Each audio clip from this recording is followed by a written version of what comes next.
Welcome to the 7th episode of the MMA Podcast. Today we're planning on bringing you Chris Leben in about 45 minutes, 8:45 Eastern, 5:45 Pacific. Definitely don't miss that interview. We're also planning on breaking down the weekend's two cards. We had Munoz-Weidman on UFC on Fuel 4. We had a Strikeforce 41 card, Rockhold, Marquardt putting on great performances. We want to preview UFC 149, which is going to be coming up this weekend. Big interim title fight between Uriah Faber and Renan Barão. And we have a shitload of news to bring you. Fight announcements, beef, everything is going on. Let's bring it home. Whoa, let's go! We did it, mama, we did it. We did it for the love of the game. We did it, mama, we did it. I did it for.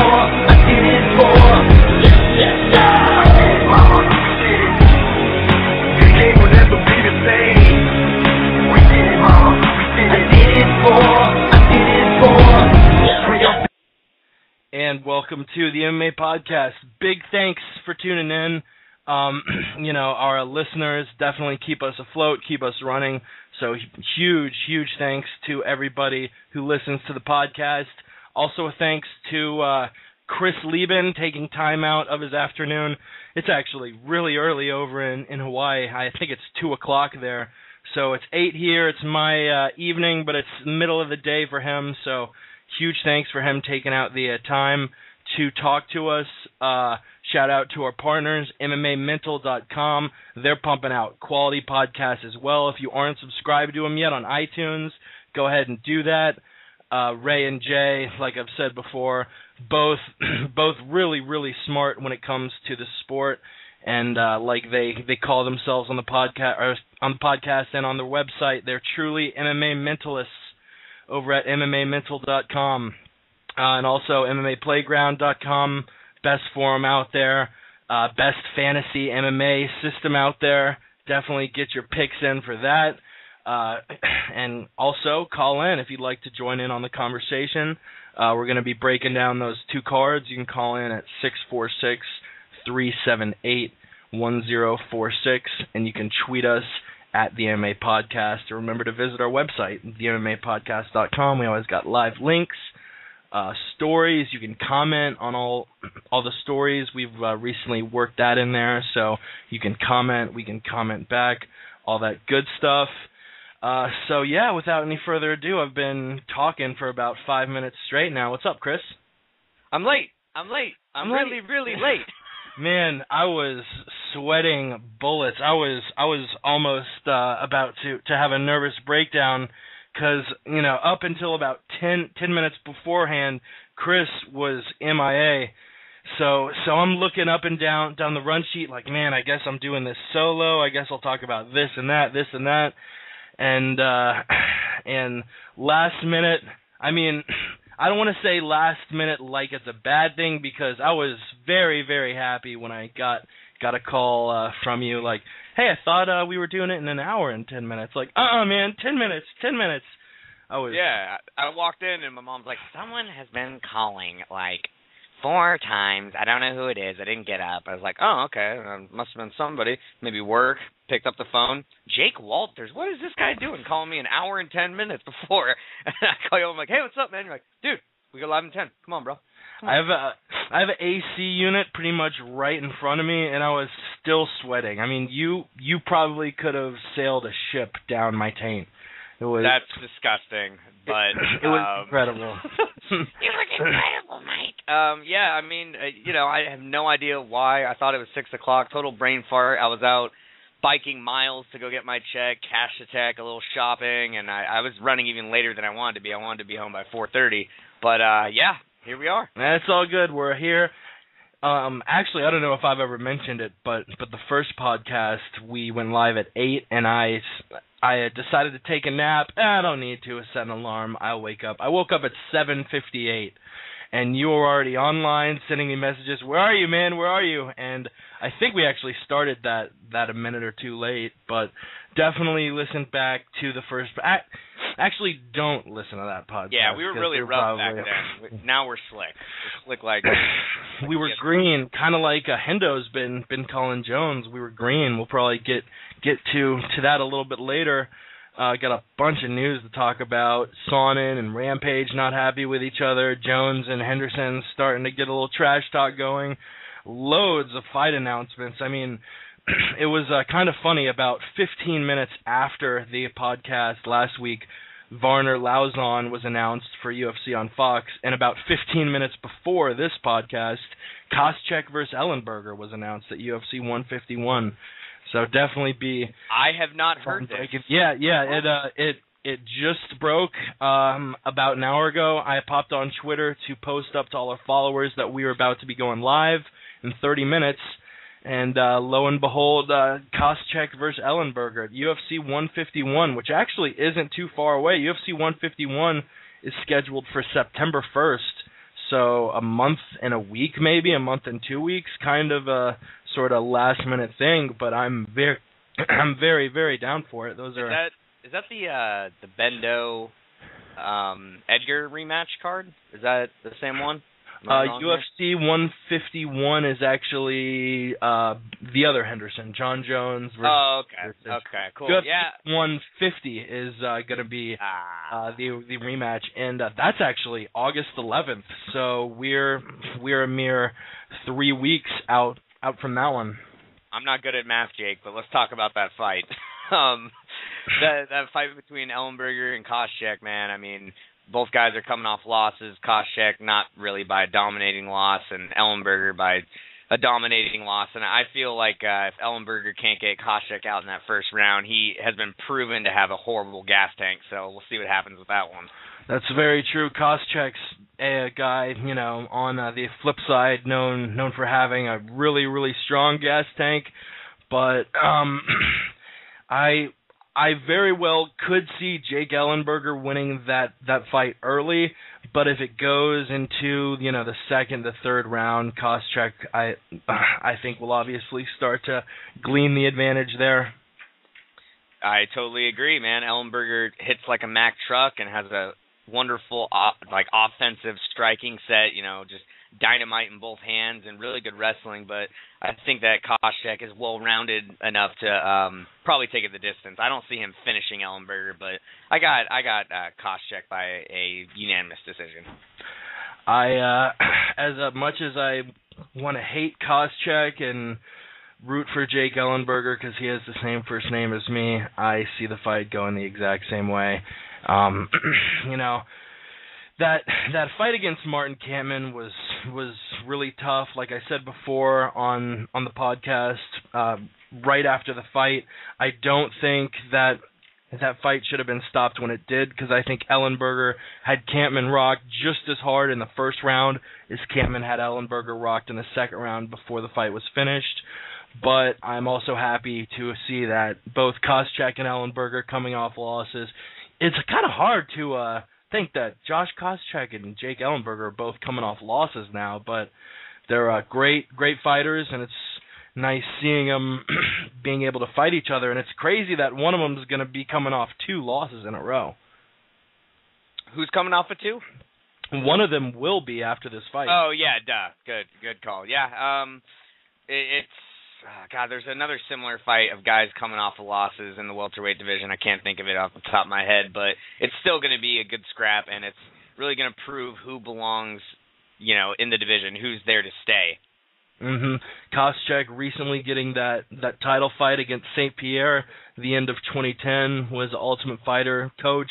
He's obviously a better known name than a Jake Ellenberger, but before that loss to Martin Kampmann, Jake Ellenberger was stringing up wins. Pyle, Howard, Hocha, Pearson, Shields, Sanchez, all of those pretty decent opponents. And it's a pretty goddamn run, isn't it? In his last 10 fights, he's 10-2. His only losses to top welterweights Carlos Condit and Martin Kampmann. And he's definitely going to get a rematch against one of those guys if he wins his next couple fights. I don't know if he would get an immediate rematch, but definitely two pretty close fights. The Campman fight, like I said before, I don't think should have been stopped when it was. And the Carlos Condit fight was a split decision, so it wasn't like he was beaten that handily in either one. I agree, man. And kind of just a talking point, Martin Campman, I never thought we would see that guy in a number one contender fight against, another top guy like Hendricks. I always thought he was good, but not great. But he's really turned it around and put together an impressive win streak against, Rick Story, who's no joke. He finished off Alves and highlighted their fight. Yeah, and then he just completely destroys Ellenberger. I'm just... I'm really happy for the guy because I never thought he would make it. Coming off those two decision losses in a row against Shields and Sanchez, I didn't see him really elevating up to title contention. But yeah, I totally agree. I always thought Campman was a little small for welterweight, even though he's 6 feet tall. Just looking at his frame, I always thought maybe he'd be better suited at 155. You're crazy. He came down from 185. He's a pretty darn big welterweight, man. I mean, he's got kind of a lanky frame, but he's pretty freaking huge, man. He's like 6 feet, 6'1" for the weight class. I disagree on that. Yes, but look at all of the top welterweights now. They're all giants. Jake Ellenberger, Josh Koscheck, Johnny Hendricks, Carlos Condit, George St. Pierre. They're all, if anything, oversized for the welterweight division, and just seeing Campman keep up with all those dudes that are a couple inches taller, have a couple inches more reach, or a little bit thicker. Definitely, it's really cool seeing Campman. I think he's ranked number 2 in the welterweight division on Fight Matrix. And if I've talked to any of you guys about rankings, you all know FightMatrix.com is my Bible.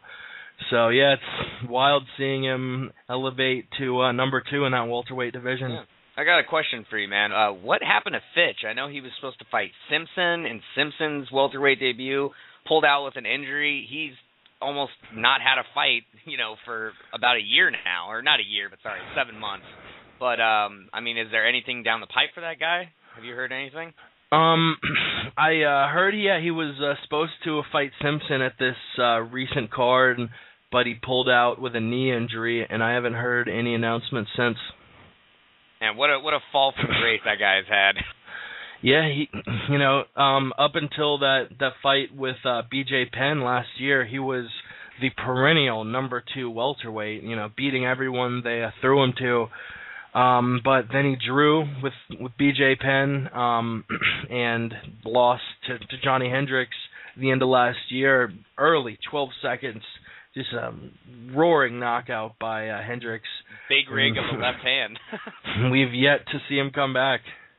Well, hopefully he can get it together, maybe switch camps, and we'll see him put together some more wins. Definitely.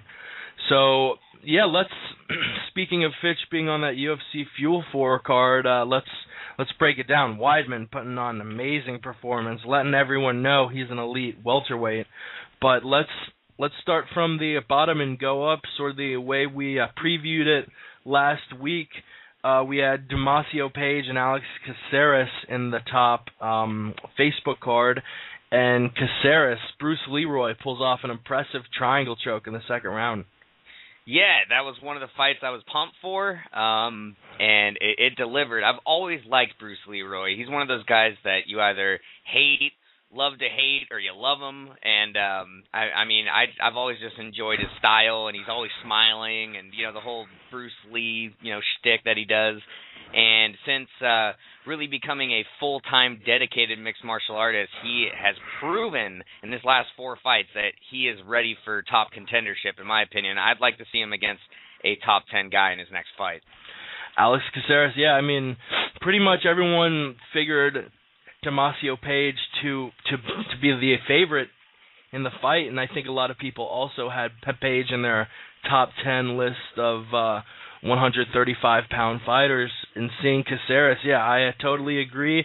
Even though his UFC record's been a little shaky since he joined, he's 2-3, but his last win was really impressive. I don't know about a top 10 guy, because a lot of those guys are currently tied up in fights, but definitely he's he's a win away, I'd say, from the top 10. Yep. So, yeah, we also had in the first card Dos Anjos versus Anthony Njokuani. And Dos Anjos wins a unanimous decision. Everyone had it 30-27 across the board, I believe. Oh, no, there was one 29-28. But, yes, Dos Anjos really taking the fight over with speed, and Njokuani really couldn't keep up with him. Yeah, this was a really well-rounded mixed martial arts fight from Dos Anjos, because every time we see Njokuani, we know that he's going to put it on his opponent standing or in the clinch. He's got almost, I want to say, Anderson Silva-esque accuracy with his strikes. He has got some slick Muay Thai, and Dos Anjos came in, mixed up the takedowns with his striking. He started off his UFC run with 2 losses back-to-back, a crushing loss to Jeremy Stevens at UFC 90 by uppercut from the floor, and then he lost to Tyson Griffin in a, kind of a close fight, and then he strung together a bunch of wins, had his jaw broken by Clay Guida, and since he's put on another impressive run, and, I'm just looking forward to what the kid has in store for his next fight. He has a lot of impressive wins on his record. An armbar against Terry Edom, a first-round knockout in the first minute against George Soteropoulos. So, yeah, Dos Anjos is definitely a guy to keep your eye on in the 155 division, just because he's so damn fast. And he is one of these guys who fights a lot, too. Fought in May of this year against Kamal Shalarus at the Korean Zombie versus Poirier card. Destroyed him. First round rear naked choke. So maybe he'll take a little time off because there was only about 2 months between his last 2 fights. But I'm looking forward to seeing him get back in there. Absolutely. TJ Dillashaw versus Vaughn Lee. Dillashaw, we had a couple rear naked chokes on the main card, and this was the first one. Early rear naked choke, and the alpha male bantamweight gets a victory against Vaughn Lee. I really don't like Dillashaw. There's something about him that rubs me, the wrong way. And if we have him on the show, it's all good. But there's just something about the guy that it's just always rubbed me wrong. Maybe I'm always rooting for smaller guys because I'm little. I'm only 5'8", but he just seems to have this little man complex that I just really don't enjoy. So good for him for getting the win. But I'll always love that fight that he had with what's his name? Come on, the winner of Dodson. Dodson, yeah, when he got just cold clocked by Dodson. It has a very near and dear place to my heart. Well, if we ever have Dillashaw on the show, we'll tell him specifically never to listen to episode 7. But yeah, Dillashaw getting his second UFC victory. He beat Willel Watson in February. We'll see if Vaughn Lee still has a future in the promotion. I heard grumblings that he might not be in the UFC after this. He's a 1-2, and his only win was against Kid Yamamoto, which we've seen how well he was able to do in the UFC. That was actually Yamamoto's last fight, losing in Japan at UFC 144 to Vaughn Lee.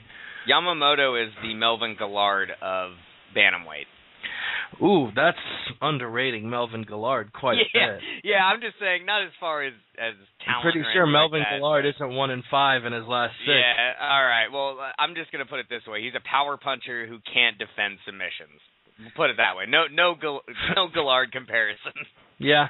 Even though just one of those 5 wins was by a submission against Vaughn Lee, the other 4 coming all by decision.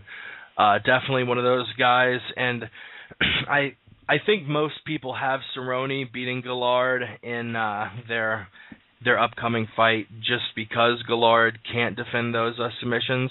But we'll actually talk about that fight announcement a little later on. Yeah, that was a rear naked choke. We also had the Frenchman Francis Carmont, the middleweight, beating Carlos Vemola by rear naked choke in the second round. Carmont looked very, very, very impressive. I really hadn't heard much about this guy, but he looked really crisp standing up. I think everyone gave him the first round. He looked good standing up, finished the round on top. The beginning of the second round, he landed a beautiful front kick, which ended up setting Carmont into a rear naked choke a minute and a half into the second round. What did you think of Carmont? I think Carmont is fantastic. He comes from a great camp, TriStar MMA. Mm-hmm. He is scary. Like, Florian was just hanging from his nuts. Hey, you go to shake this guy's hand, and it's like shaking hands with a bear. Like, he's just huge. He's a mesomorph, ectomorph. I can't remember the exact ones. He's in incredible shape, 6'3", just could probably fight at light heavyweight if he had to. But Vamola is no joke. I mean, the guy swings like a gorilla just to get the takedown, and he's freakishly strong. He's fought at heavyweight, light heavyweight. He's now down at middleweight. And Vamola used to be a bodybuilder, so he's got that crazy, tensile strength. And it's just really impressive to see Carmont weather the storm and come back for the finish. Definitely, and we'll probably see Carmont fight a notable middleweight. Nothing against Carlos Vimola, but this kind of was a fight between a couple of middleweights who no one had heard too much about, and the winner obviously will get a much more well-known opponent. I'd like to see Carmont Leben. Ooh, that would definitely be interesting. We could actually ask Chris himself what he would think of that.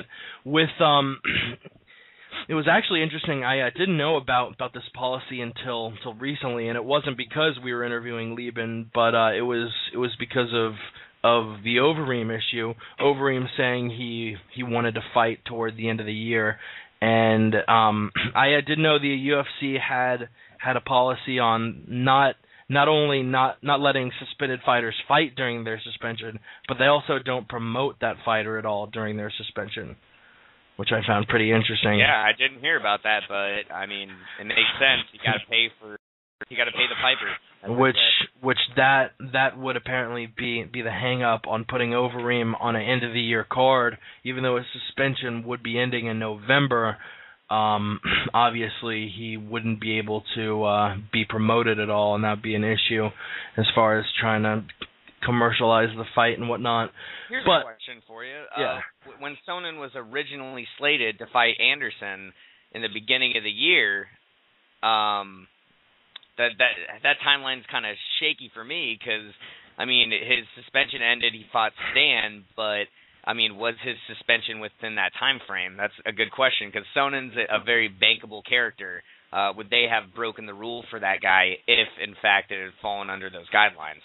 His submission, I believe, was until, I'm looking now, his suspension expired on July 29th of 2011, and his fight against Stan wasn't until October. All right, there you go. So yeah, it looks like the UFC, even with an uber marketable guy like Chael Sonnen, I guess that's a guideline they always go by, which is pretty admirable, as far as taking those suspensions seriously. Yeah, but moving up the card, if you're through with Carmont versus Vimola, two guys with names I don't like pronouncing. We're done with that. Aaron Simpson versus Kenny Robertson. Kenny Robertson was a huge underdog, obviously, replacing John Fitch, like we mentioned earlier. And Aaron Simpson did what everyone thought he would, dominated the fight with superior wrestling, taking it 30-27. At least in my eyes, it was 30-27, but only one judge had it that way. The other two had it 29-28 in favor of Simpson. Oh, I'm sorry. What? Were we talking about Aaron Simpson? I'm sorry. I thought you were burping at first when I realized you were sleeping. Oh, no, I took a little power nap. Very boring fight. Yeah. Imagine how exciting Simpson versus Fitch would have been. Oh, man. You know what it would have been? Single leg, double leg, clinch, single leg, double leg, clinch. I was actually watching the wrestling Olympic trials recently. They were on NBC Sports, I believe, and I think it'd be a lot like that. Yeah, I think there's a lot of high-level technique in wrestling that I can enjoy because, there is no striking, there is no submissions. So you see very, very high-level scrambles and just some amazing stuff. But when it's in an MMA fight, you're expecting to see scrambles, striking, submission attempts, throws. And with guys like Simpson and Fitch, you can guarantee you're going to see one thing. And that is a lot of wrestling and a lot of sadness. Angels cry every time John Fitch. There's really not much more to say about the Simpson-Robertson fight. The top two fights, though, very, very interesting. We had James Tahuna against Joey Beltran, and James Tahuna looked absolutely amazing at 205 pounds, just dominating Joey Beltran. Took it 30-26 on one judge's card, 30-27 on the other two. But yeah, just absolute destruction. You're not going to finish Joey Beltran because that guy has got an iron chin. But he pretty much did as much as he could have. And the New Zealander, who we might actually be having on a podcast in the near future, just roared to a victory against Joey Beltran. Yeah, I found out recently that Tahuna has an extensive background in boxing. He started when he was real young, and you can see that he just has excellent awareness when it comes to distance and timing his shots. And Joey Beltran obviously has one hell of a chin, dropping down in weight class, but I want to say that they put on one hell of a war, and I enjoyed it. And as much as I want to make fun of Joey Beltran for being the sloppiest fighter in the UFC, I won't do it. Not going to do it. Not gonna do it. Yeah, he didn't really have a chance. Tahuna was putting on a clinic, even though both guys were busted up when the fight was over. He even flashed out a couple of impressive kicks. It was an awesome fight. Yeah, I agree. By MMA math, Joey Beltran beat Holmes Gracie, who beat Bob Sapp, who beat Ernesto Hoost. So that means that Joey Beltran is the greatest kickboxer of all time. That's very true. Joey Beltran is the greatest kickboxer of all time. You heard it here first. The MMA Podcast, breaking news and breaking lines. So that's just flash a little. Yeah, that was epic. Yeah, and the main fight, Mark Munoz against Chris Weidman. Damn, I actually had Mark Munoz winning this fight, and Chris Weidman, it was a late stoppage even. The second round, a minute 37 in, Weidman had the back of Mark Munoz and was just delivering some destructive punches until Rosenthal. It took him a couple of extra seconds before when he actually did stop the fight, but the fight was stopped at a decent time. Munoz, blood everywhere. And yeah, Weidman now wants a shot against Anderson Silva.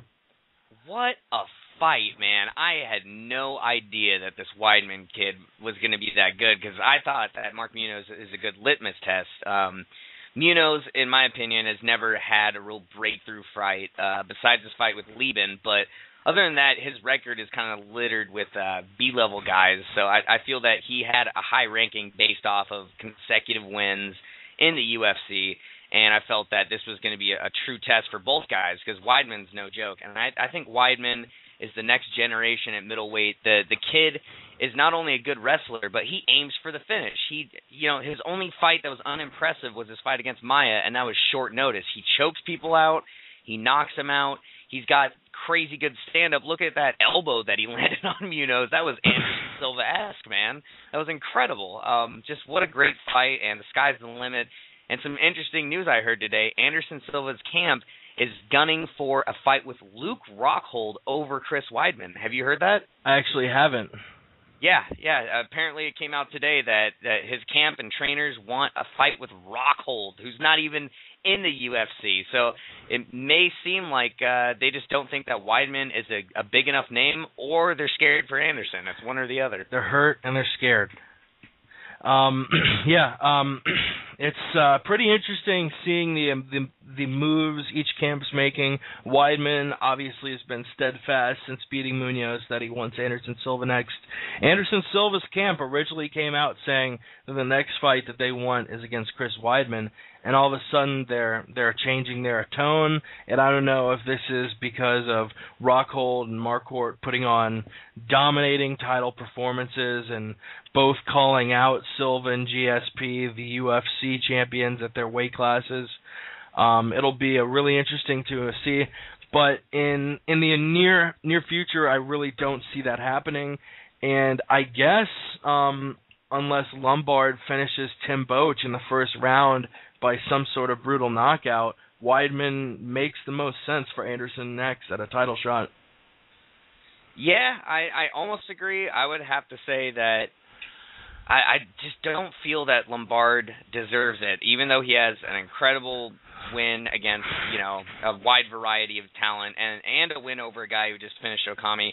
I still feel he needs one other key win against somebody to get that shot. I honestly feel that the winner of Bisping Stan deserves that title shot more. Yeah, you rarely see people coming right into the UFC and getting one fight before title shot. The only person... Well, Diaz, I would argue, had a lot of wins in a Zuffa-owned organization, so it's kind of hard to balance that. But with the exception of Strikeforce champions, which Overeem would have been in the same boat after fighting Lesnar, other than Strikeforce champions, the only one that comes to mind is Anderson Silva. Yeah, man, full circle, right? Right, yep. So he can't complain about it, I guess, if he fights Lombard. Exactly. He really can't complain. A win over Leben, title shot. Exactly. And, talking about it all comes back full circle. We're talking about Leben as the last opponent of Munoz before this fight, and the first UFC opponent of Anderson Silva, who we'll have on in about 12-13 minutes from now. So definitely stay tuned. And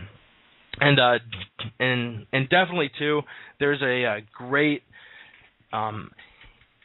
interview with Ariel Helwani and Chris Leben. I was just clicking it open now on MMAJunkie.com. I wanted to make sure I got the... Oh, wait, no, it's MMAfighting.com. I still messed it up, damn it. But no, it's a great interview in March. Definitely check that out if you haven't checked it out yet. But, yeah, Weidman putting on a dominant performance against Munoz. That was awesome. Amazing win. Way to put a bow on it, Chris. Incredible. Good job.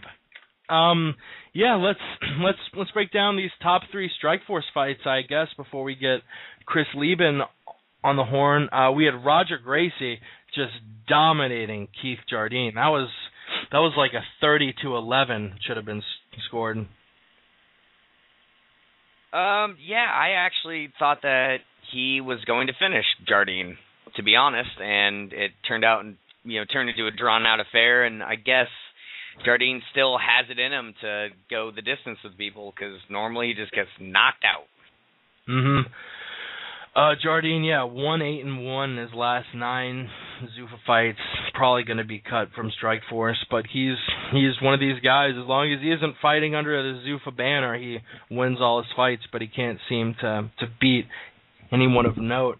His single win since 2006, since beating Liddell against Brandon Vera.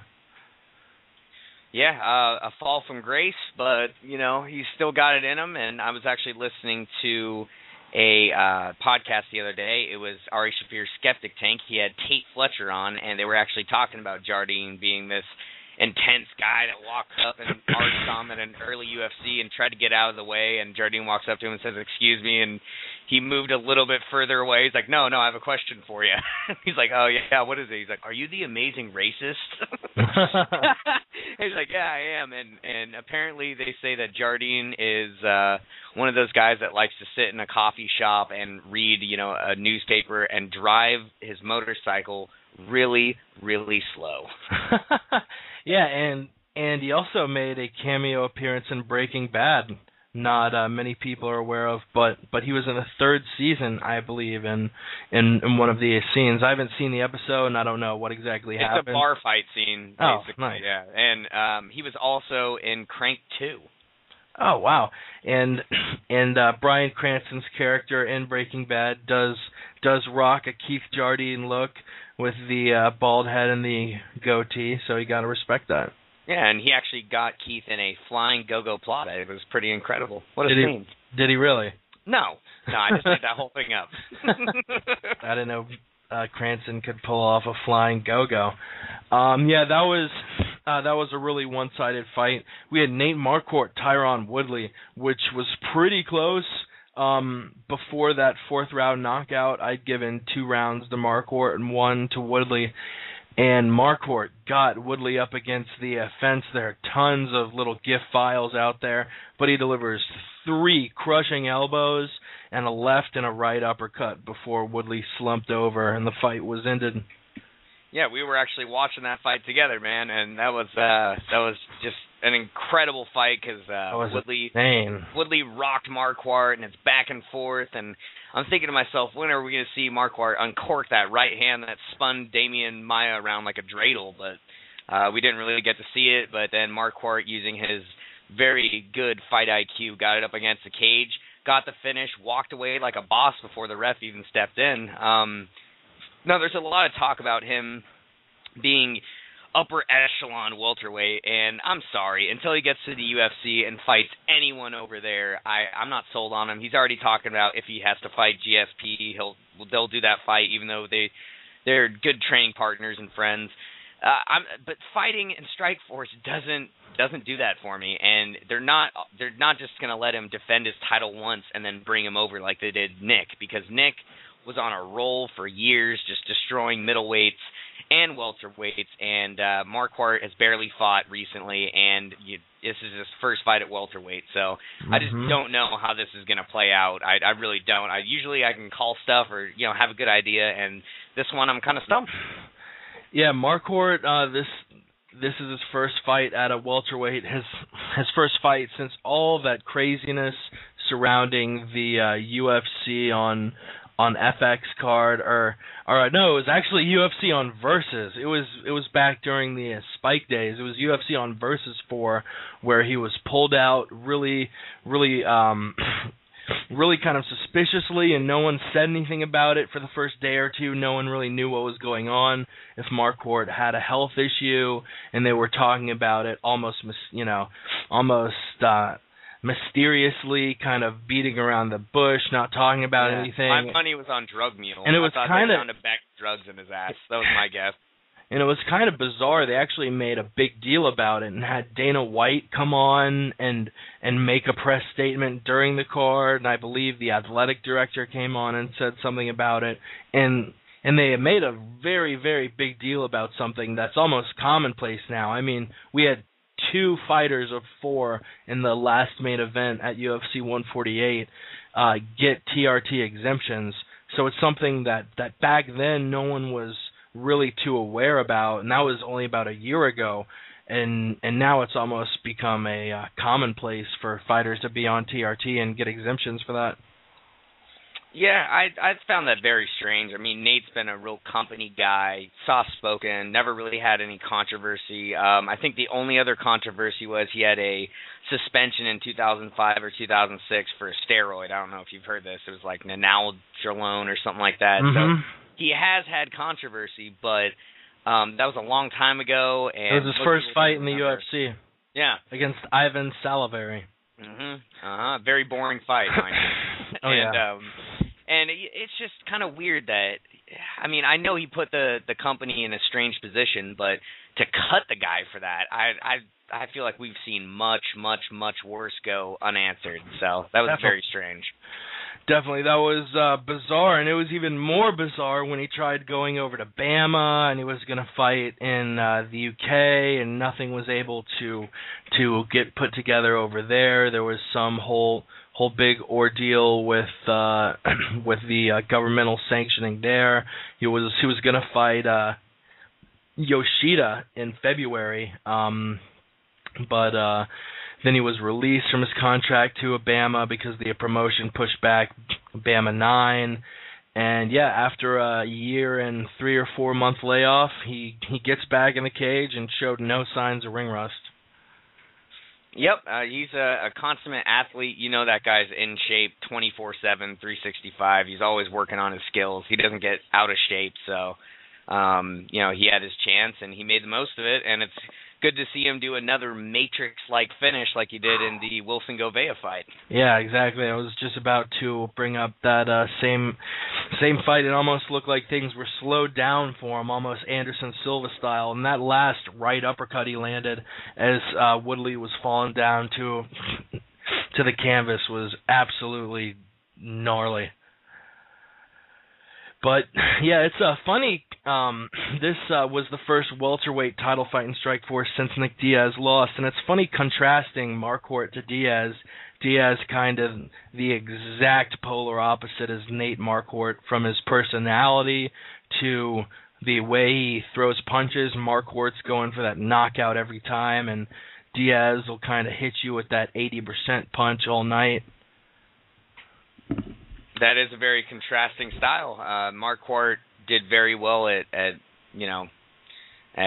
middleweight, and now he feels that he's at a better weight class, kind of like I'd say Tim Bosch was at 205. Very solid 205er, made the drop to middleweight, and has looked like an absolute beast. So, we'll see what's in store for him, man. He's got to perform, and I feel that he can't just perform.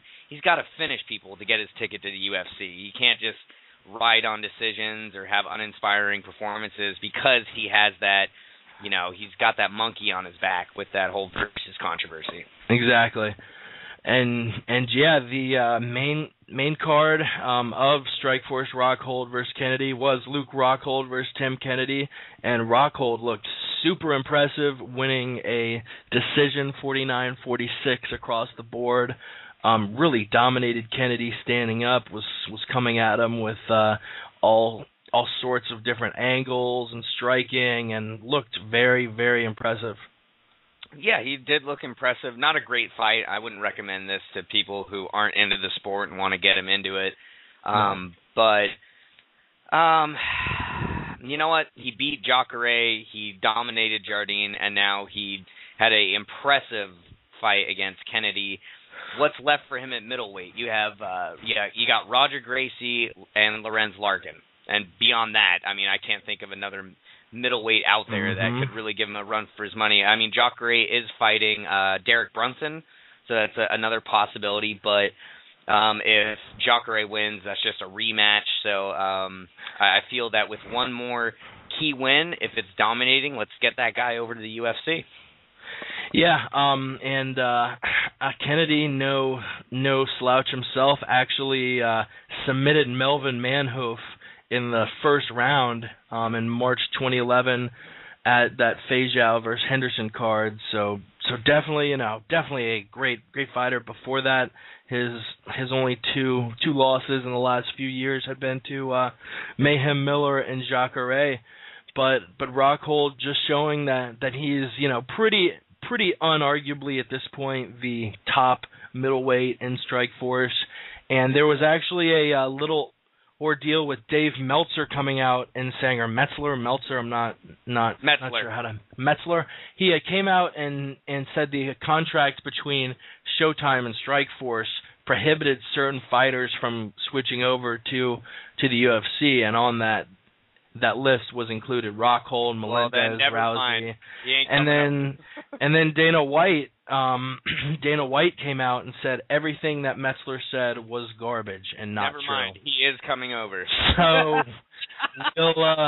we'll definitely see what happens there. I don't want to question the credibility of White, but sometimes when White calls someone out for bullshit, you don't know if he's calling him out just because he has, other agendas, or if it's because it is truly bullshit. Why do you have to throw me curveballs like that, dog? Come on, throw me curveballs. Oh man, this news came out a while ago, I think. Yeah, I think maybe I just didn't pay attention to it. I heard something about Rockhold and Strikeforce contracts, and I probably just tuned out. lots and lots of UFC news this week, so would have been pretty easy to have missed one. There are a shitload of fight announcements, people talking shit back and forth. You hear the UFC signed Vinny Magalhães. He's going to be fighting UFC 151. Oh, yeah, I did hear that, and it's been a long time coming. I remember watching that guy on Tough 8 back in 2008, and he had a very uninspiring run in the UFC. He got cold-clocked by Bader and had 2 decision losses, I believe, and he's been on a tear since, just doing grappling competitions. He grappled with Fabricio Verdum. He finished a guy with a banana split. He's got some top-shelf jiu-jitsu, a lifelong practitioner, and it's time to see if he's a big dog or a little dog with a lot of bark. Definitely. I agree 100% with that. And I'm looking at the clock. It's 8:45, so without any further ado, let's get Chris Leben on the horn. Oh, I'm so nervous. No, I'm just kidding. But seriously. Huh. Well, it's saying I can't call this number. That is very, very excellent. That is unattractive.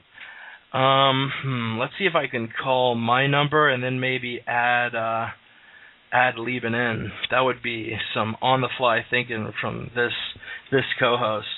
From the, the albino stallion? From the albino stallion. Jake Walters. I'm calling my own phone right now. This is sexy. All right. Now I'm muting myself. Hopefully I can add in Mr. Leben. Can you still hear me, Chris? Yeah, I can hear you. It sounded like there was some reverb, but I think it's gone away. All right, let's see if we can.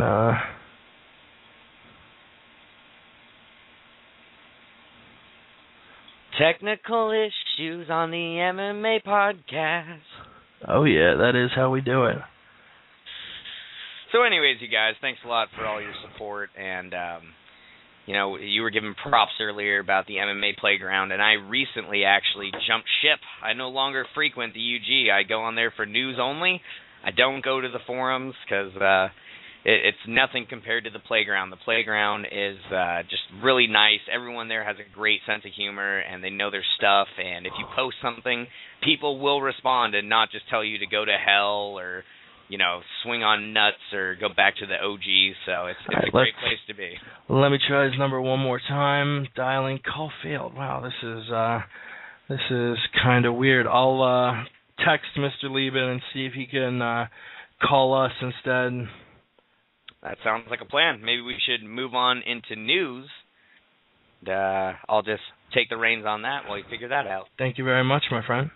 Okay, so up next in news, we have a UFC 149 preview coming up this Saturday. I don't have the date on here, so let me do some quick math. Today is July 18th, so it's going to be 19th, 20th, 21st, July 21st. And it's going to be headlined by Uriah Faber versus Renan Barão. Co-main is Lombard versus Boach. And then you have Congo versus Sean Jordan, the convert from college football. And then we have Brian Eversole returning on short notice against James Head. The man is a journeyman and a constant martial artist, so I guess I'll just dive right in on the first fight. Eversole versus Head. It's going to be interesting because Eversole is actually not only a solid up-and-comer, he's got 3 wins in the UFC against top guys, but now he's taken on a guy who's very unheralded and had 1 solid win and a crushing loss to TJ Waldberger. So let's do some MMA math. Brian Eversole beat TJ Waldberger.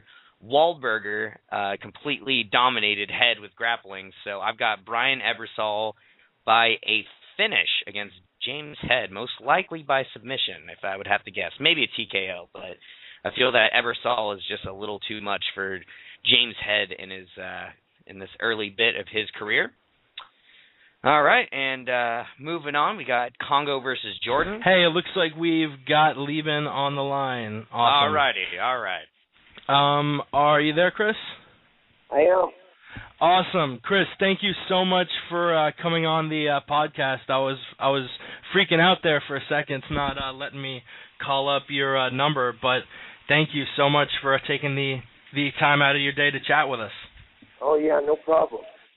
Yeah, before we get into the interview, most of our listeners are in Canada, the UK, mainland US, and they don't really know what it's like living in Hawaii, which for people who don't know, Chris lives and resides in Hawaii. What is that like, and how is it different from living in the mainland U.S.? I know you were born and raised in Oregon. Yeah, well, it's quite a bit different. I mean, it's the weather's the same, year round. Basically, it's like 90 degrees right now, and it's in the winter time. It's the high is in the high 80s, and in the summertime it's in the low 90s. So the weather doesn't change much.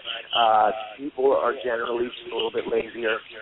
So sometimes the gym can be a little bit more empty when the surf's up. Getting things done can be a little bit hard around here.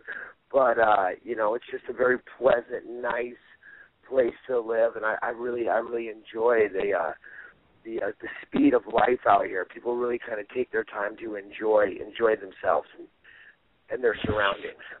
Yeah, definitely. I kind of know what it's like. My parents actually live out in Costa Rica, and they said the first year or two, the thing they realized is if something gets broken, you got to give it a couple weeks if someone's going to come out and fix it, because everyone's just on a different schedule. But the trade-off is it's much more relaxed, and everyone's a lot happier than you have people, working day in and day out, super stressed. You don't really have that. Exactly.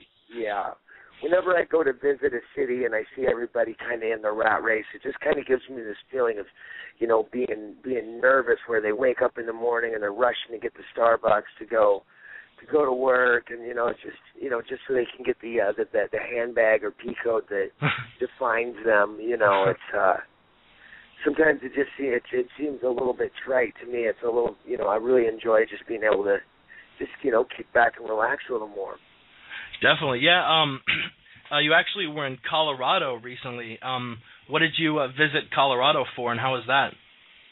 Well, actually, I was out there. I did a seminar, and I was helping Ed Herman train.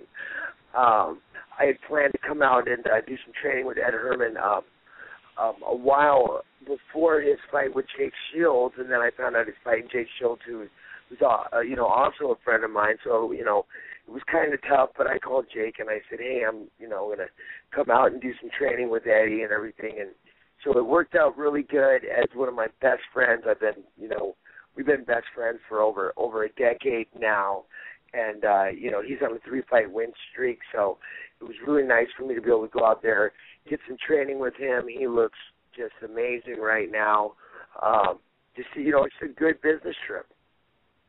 Definitely. Chris, I wanted to ask if any of our listeners haven't heard your March interview with Ariel Helwani on the MMA Hour. It was an amazing interview. You were incredibly candid, and it was a very, very honest interview. What have the last few months been like as far as your return with the UFC and coming back for your next fight? Well, things have been really good. I've been working real hard, on my life. I'm still taking, obviously my recovery stuff is, number one for me, and now I'm volunteering my time at the youth correctional facility here in Hawaii. So I'm out there teaching and working with the kids twice a week, and I went down to the UFC summit. They seem to be pretty happy with me. I've kind of done the right steps, and I'm doing the right things. So, I'm hoping. I talked with my agent yesterday.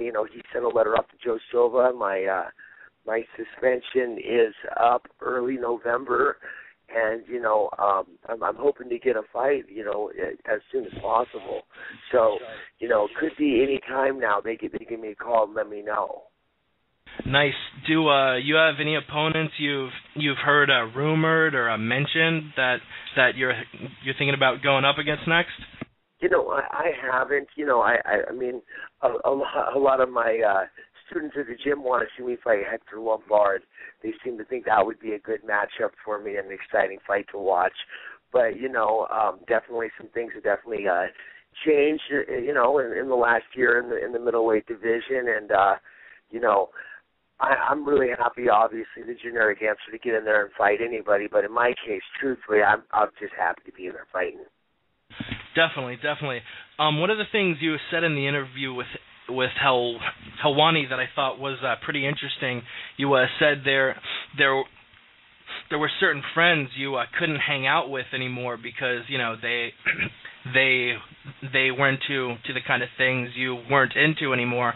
How has that transition been from hanging out, and doing that, and have any of those friends shown any resentment, or has it been pretty cool as far as the road to recovery? I think most everybody has been extremely supportive, and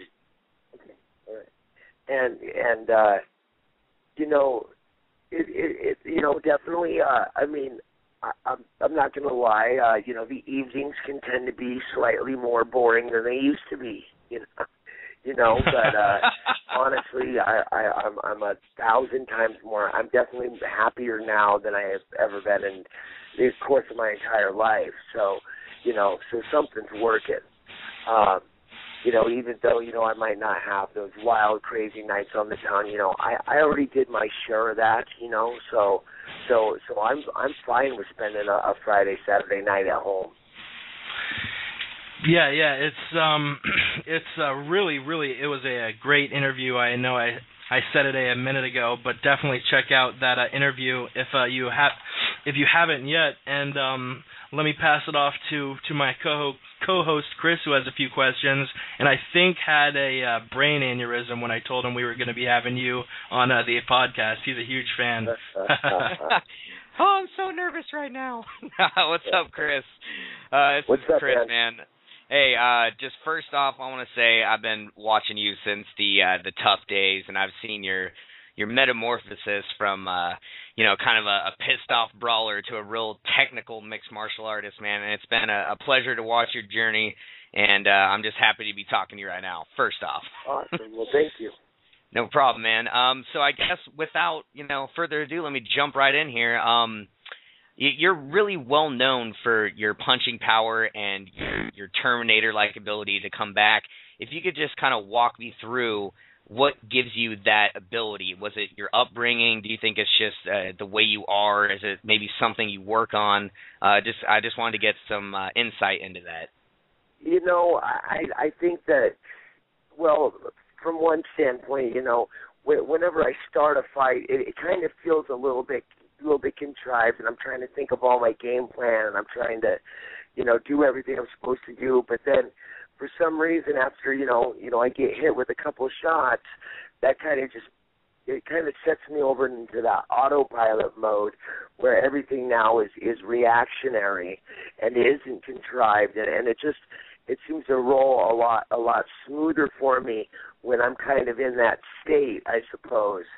I think that probably plays a big part of it. As far as there's two things you can't teach in our sport. One is punching power, and the other one is being able to take a punch. I think that guys are just born with it. And I think there's two things. One, the size of my head. I do have a pretty big skull. So and I think that helps. And two, some guys don't like to get hit, and it's not that they're physically raw. They just don't handle getting hit well. Getting hit doesn't bother me all that much. Yeah, you seem to love it sometimes. When someone clocks you, you smile. Well, it's funny because I've got my other. I'm not a big fan of bugs, so if it was spiders, I would be the worst ever at it. But but punches, I'm fine with. Yeah. And speaking of punches, what was your most satisfying win, man? I think I have a guess. My guess is UFC 132. But what's your favorite win of your career? That's such a hard question because obviously every fight is the most important fight of your career. There's the quick ones and then there's the hard fought ones. So it's really tough. I mean, a fight like obviously Vanderlei Silva, where there's a guy I idolize and I looked up to my entire career, versus a fight like Akiyama where I was all but, or Terry Martin, where I was all but counted out of the fight, and then ended up getting the victory kind of last minute, So all of them are good, and I guess I just kind of try to look at them individually instead of weighing them against each other as to which one is my extreme highlight. Right, and you seemed super elated after the Vanderlei fight and the Akiyama fight. I remember watching those live and seeing you celebrate in the cage after beating both of them. You were so pumped up that you had veins popping out. I thought you were going to pass out, but you were just like, I don't know, I was inspired, man, because I would just love to be that super stoked, and us civilians will never know what it's like, man, to get that win. That's why we love this sport. I mean, it's it's tough. You got to bet big to win big. You know what I mean? And any other fighter knows, just like me, there's so much on the line. When you step in there, it's not just you that's stepping in the cage. It's your corner, it's your family, it's everybody that's been helping you get through that camp. And even more motivating than the win for myself is I just don't want to let everybody down, everybody that's, stood behind me and helped me get to that point. Really, I kind of look at it as, I'm more or less the tool or the workhorse, but really there's a whole group of people that are going to war when I step in the cage, and so for me, that's why a victory is so heartfelt, is because, there's a huge sense of relief. Yeah, you never feel alone in there, right? You've got your family, your friends, your training partners. You've got a whole army behind you. I get that. That's right, and I think not only with the victory, but also partially with the way I fight. When you look at it from that standpoint, it definitely makes you a tougher person. You're not just in there just for yourself. You're in there for a lot of people's well-being. Yeah, absolutely. I wanted to ask you a couple more questions. Number one, let's go back to UFC 138 when you fought Munoz. There was a point where you grimaced and you were blinking your eyes, and there was a lot of speculation, but nobody really got an answer out of that. I wanted to ask you if you got punched or poked in the eye, because you were blinking and grimacing a lot. So me personally, I would kind of like to know what happened. I couldn't really see out of the eye too well at all. I didn't get poked in the eye, but I was getting blood and sweat in the eye, and I was trying to wipe it a little bit, I believe, but it didn't seem to be helping. Bottom line, with that fight, I'm not. That's definitely not one of my higher moments. I shouldn't even been worrying about whether or not I can see. If you got one eye, you're good to fight, in my opinion. So, I wasn't all there stepping into the cage in that fight. I had some things going with my camp, and just a bunch of things kind of went the wrong way to end up to that point. So, I was having problems with the eye. Should I have let it affect me as much as I did? Probably not. Yeah, well, no judgments here. I'm not trying to fish for like an answer, like, oh, well, do you have an excuse for that? I was more just curious what happened, because I didn't see a poke, so that's why I was asking that question. I was split above the eye, and I was getting bled into the eye. I gotcha, man. Chael Sonnen was on the Joe Rogan Experience, and he brought you up for about, I think, 30 minutes. They were talking about you. Chael was talking about how you have some of the best stories out there, and he recapped one of the stories.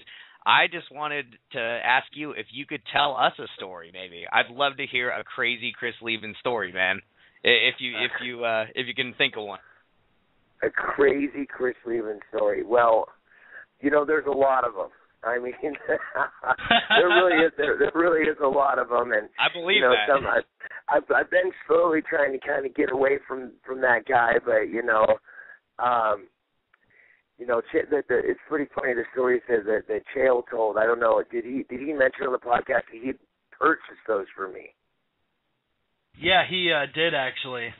Yeah, that's so funny because I haven't had a chance to hear the podcast. I'm going to have to listen to it. But you have it's pretty funny. It's awesome. He actually paid me for the stories, and I remember hearing him more than once tell him as his own. It's pretty. Chael is an interesting guy for sure.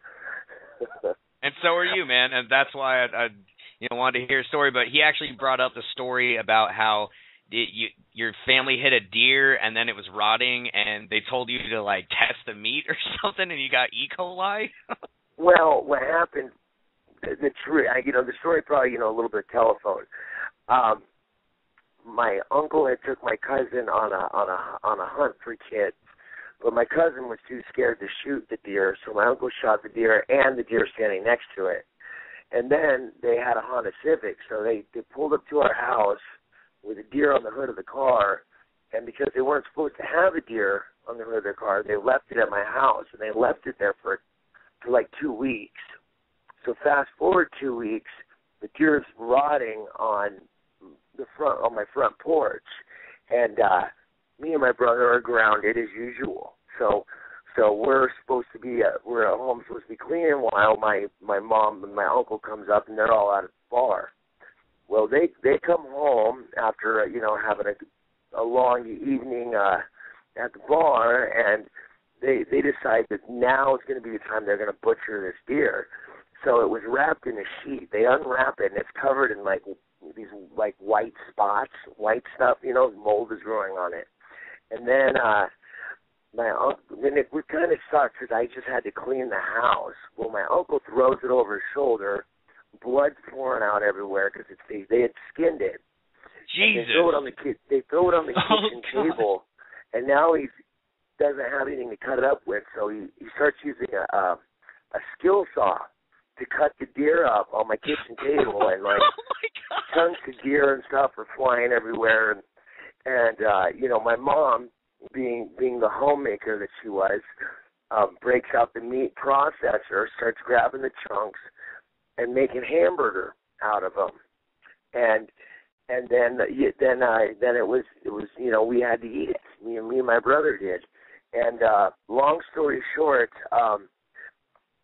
venison is one of the few meats I no longer have the ability to eat.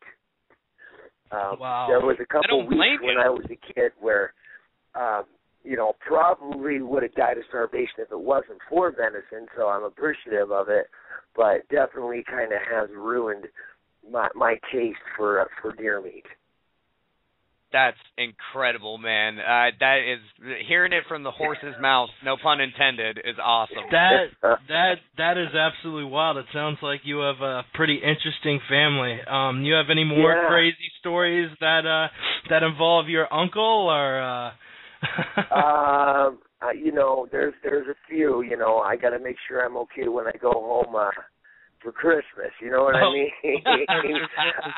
Well, I'll tell you another one. He works for a city, and what they do is they store food up on their property because he has pigs and cows and stuff. So he'll get all this food that they were throwing out of like Safeway. He'll go grab it out of the dumpster or whatever, and they'll store it. Well, that attracts rats. So more recently, he was trying to shoot a rat that was running between his feet and shot himself in the foot. And then he didn't, but he's such a tough bastard, and he was too embarrassed to admit he shot himself in the foot. The next day, he went to work the whole day and worked the whole day with a hole in his foot because he was shooting rats trying to run between his legs. I think I'm starting to feel where this this Leben strength comes from. No one can knock you out. Your uncle's going to work with a hole in his foot. That's amazing. Yeah. So there's other there's some other interesting ones. Man, talking about that Leben strength, I don't know anyone who has come back from more times being rocked and it just flips a switch, and you have come out, I mean, even harder than a pride level Vanderlei, I would say sometimes. You come out, you're a tornado, and you finish the fight. What is it like mentally preparing for fights? I mean, you're obviously one of the mentally strongest guys in the UFC. What do you do to prep for a fight and make sure that when you do get rocked, you're ready to flip that switch and roar back? That's a good question, and I think really that really relates to the strength that you have in your camp, and the people behind you, and the will that you have to win, and for me, when I have a real good camp and I go out and I feel and I feel confident and I feel like I've done all the work and there's no way this guy can beat me, and then possibly I do get hit, and then that risk of maybe losing pops into my head. Something says, hey, there's no way you're going to let these guys down. We did all the work. We deserve this victory. Let's get this thing done. And I think for me, knowing that I've done all that preparation, when that moment comes, that's what allows that switch to be flipped. Definitely. You're training out of Icon MMA in Hawaii. Do you know who is going to be cornering your next fight yet? I do. Actually, I have my own gym in Hawaii. So I used to work out at Icon, but that gym kind of closed down, and then we worked out perfectly because then I was able to open up my own fight school. So we're right in Honolulu. Just some of my kind of heading off my training is going to be a guy named Chris West. He's a wrestler. He's a wrestling coach also with he's done some K1, and he's been doing martial arts for his entire life. Also been a training partner of mine for about 6 years. One of the few guys I can actually go out and he lets me hit him in the head when I'm training. So that's always nice. Good, man. And one of the nice things about him is he knows everybody out here in Hawaii. He's probably like the most known guy in the world for some reason. So he's going to be able to bring in the good training partners that I need for this next bout. So I'm real excited. I have him. I have my boxing coach, Coach Joe Kim, and then Brandon Akamine heading up my strength conditioning. So we're my camp is already dialed in. I'm just chomping at the bit, just waiting for Joe Silva to call up and ready to kick this thing into gear. Hey man, I'll be there. Your fight, I'll be there with some friends and I'll be rooting for you. And I'm actually really happy to hear that you have your own school too. That's awesome. Good way to make money. Good way to stay sharp. Iron forges iron. So absolutely, happy to hear that. And, believe it or not, teaching is really what I love. I think it's a huge part of this sport. I get a lot out of this sport, and so I like to be able to work with the youth, the kids, and hopefully pass some of my knowledge on. I do know a little bit about this, so I can help them out in that way. Then they get a little. Once they get that self-respect, all of a sudden they stop having to prove it on the street, and it's amazing really what this sport does for young people to get into it.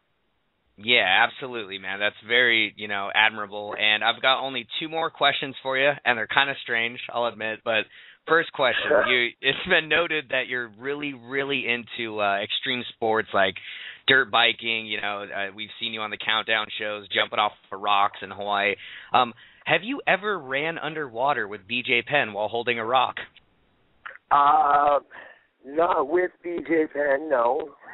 But I have run underwater while holding a rock plenty of times. It's actually it's what a lot of the big wave surfers do. That's how they train. They train their lungs, because sometimes they got to stay down, for minutes at a time when those 40 or 60-foot waves are crashing on top of them. So, you know, a lot of the fighters in Hawaii have kind of adopted some of their training. You know, some of their stuff is really good stuff, and you know, since we're living here in the islands, might as well, right? Yeah, definitely. I was actually going to ask you about surfing. You surf in your free time, and a lot of well-known big-name surfers live out there, from Mr. Pipeline, Jerry Lopez, Laird Hamilton, Greg Knoll, I think, lives out there. Have you ever gotten a chance to hang with any of these guys and catch a wave with them? You know, I'm not usually catching waves at the same spot they are. Yeah. But I definitely hung out with them. You know.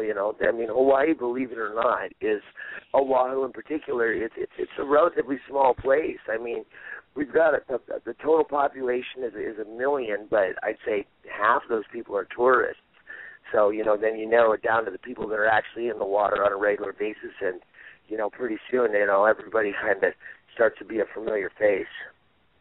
Yeah, I mean, Chris, you're a crazy guy. I would expect you to jump out there and surf Jaws on a toe-in. Why not? You know, honestly, the surfing part is great, but the one thing about surfing that is surfing, first off, is the hardest sport in the world that I've ever tried my hat in. And the hardest part isn't catching the wave; it's getting out to catch it, because you got to be on your stomach paddling with your hands out there. You know, I think a lot of people forget about that when they watch surfing. You know, you got to paddle out through those waves to be able to get there where you can set up and jump on it. So, you know, my problem is once it gets too big, my paddling skills aren't good enough to get me past the break, and I just end up keep getting pushed back inside. Yeah, I actually bumped into the same exact problem a bunch. My stepdad's a surfing freak, which is actually why they moved down to Costa Rica, and he would drag me out when I was like 12, 13 years old, and, you know, 10, 15-foot surf, and I would just jump off the surfboard and tow it and kind of swim and drag my surfboard out in the break, but then I would get out to the break and just get smashed by whatever came in. Getting smashed by a 10-foot wave, you know, seems like it's kind of big when you're watching from the beach, but when it's coming up on you and it's right there and you're about to wipe out, it looks like a skyscraper. Yeah, when you're laying on your stomach looking up at it, and it's a lot of water. You know what I mean? And water's heavy. That's what I think sometimes people don't realize either. Water's heavy, and you know, and you know, skateboarding, snowboarding, dirt biking, you know, when you crash, after the crash, you're done. Yeah. With surfing, when you crash, the fall just began. And you have now the struggle starts, you know. So that I think people forget about that too, you know. That, you know, it's not when you fall off your wave. It's now you got to get out of the danger zone. You got to get back on your board. The wave will crash on you, and so. You know, I've been getting more and more into stand-up paddling. I like to be able to stand up above, and I can see the waves coming in a little better. Nice. You don't have to lay down on the stomach. That does not seem like a Chris Leben thing. Yeah, my biggest worry when I'm being tossed around is you know, you're being tossed through the wave 2 or 3 times. You have a giant 6 or 7 feet, you know, foot-long piece of fiberglass with sharp fins on them that are also being tossed around and could knock into your face in any second. It's a crazy sport. Yeah, you see plenty of scars out here in Hawaii. Plenty of reef scars and scars on people's faces and heads from skags and whatnot. And it absolutely, there's, you know, every sport, you know, kind of carries its own set of dangers. And from that standpoint, I was actually, I was out at the billabong house on a big day right on Pipeline, and I was telling my friend, I said, you know, I can really only compare the environment, the way it feels here right now, to like backstage at a UFC fight. I mean, the attitude was very somber. You know, it was, you know, because it's scary. You know, when they're going out in the really big stuff, when they're going out in the, you know, 20+ feet waves. You know, it was pretty somber with even the pro top guys out there. You know, nobody was having a party. Yeah, a point where it's like double overhead, triple overtime, or triple overhead. It goes from a party to like, wow, we really have to go out here and do this now, don't we? Yeah. Yeah, but Chris, you have any more questions? I do. I got my classic, question I ask every fighter we have on. Yeah, right, we've taken a poll. We've asked Uncle Creepy, we've asked Hominick, Wineland, Palashevsky, a bunch of guys, and we got to add you to our fighter survey on this. All right, Chris Leben, what ice cream do you enjoy the most? What ice cream do I enjoy? Man, I really like the ghetto flavors. Like, I really enjoy bubble gum and cotton candy. Wow. Really? I figured you for a Rocky Road kind of a guy. No, that would have been far too easy. Yeah, I mean, you can tell a lot by a guy by the ice cream. I don't know if I've ever tried bubblegum flavored ice cream. I might have to do that. It's pretty good. Yeah.